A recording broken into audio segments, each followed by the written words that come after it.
வணக்கம் நண்பர்களே, முக்கிய செய்திகளை இந்த பதிவில் பார்க்க போகிறோம். பிடி அரசகுமார் கைது செய்யப்பட்டிருக்காரு. திமுகவில் இருக்கிறவர். திமுகவுக்கு முன்பாக பிஜேபி உடைய மாநில துணைத் தலைவராக போஸ்டிங்கில் இருந்தவர். 2019 காலகட்டத்தில் அவர் பிஜேபியிலிருந்து விலகி டிஎம்கேல சேர்ந்தார். சேர்ந்தோன்னே அவருக்கு திமுகவின் தலைமை கழக செய்தி தொடர்பு துணைத் தலைவர் அப்படிங்கிற போஸ்டிங்கு வழங்கப்பட்டுச்சு. கடந்த டிஎம்கே பீரியடில் தனியார் பள்ளிகளுடைய சங்கம் அப்படின்னு சொல்லிட்டு ஒரு சங்கத்தை உருவாக்கி அதனுடைய தலைவராக போய் உட்காந்துக்கிட்டாரு.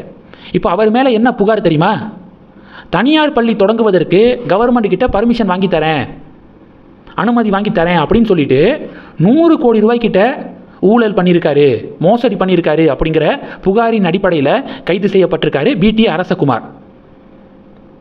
இந்த பிடி அரசகுமாரை பற்றி 2025 ஜனவரி மாதமே அண்ணாமலை செய்தியாளர் சந்திப்பில் விமர்சனம் பண்ணியிருக்காரு. தனியார் பள்ளிகளுடைய சங்கம் அப்படிங்கிற பேரில் ஒரு சங்கத்தை உருவாக்கி ஒரு நிகழ்ச்சியை பிடி அரசகுமார் நடத்துகிறாரு. அந்த நிகழ்ச்சிக்கு தமிழக பள்ளி கல்வித்துறை அமைச்சர் அன்பில் மகேஷ் பொய்யாமொழி கலந்துக்கிறாரு. அந்த நிகழ்ச்சியில் என்ன சொல்கிறாங்க அப்படின்னா, 500 அரசு பள்ளிகளை தத்தெடுத்து அதில் இன்ஃப்ராஸ்ட்ரக்சரை உருவாக்க இந்த தனியார் பள்ளி சங்கம் முடிவெடுத்திருக்கு அப்படின்னு சொல்லிட்டு அறிவிக்கிறாங்க. தமிழக பள்ளி கல்வித்துறைக்கு பட்ஜெட்டில் 44,000 கோடி ரூபாய் கிட்ட ஒதுக்கீடு செய்யப்படுது. எதுக்காக தனியார் பள்ளி சங்கம் 500 பள்ளிகளை கவர்மெண்ட் ஸ்கூல்ஸை தத்தெடுக்கணும் அப்படின்னு 2025 ஜனவரி மாதமே அண்ணாமலை கேள்வி கேட்டிருந்தார்.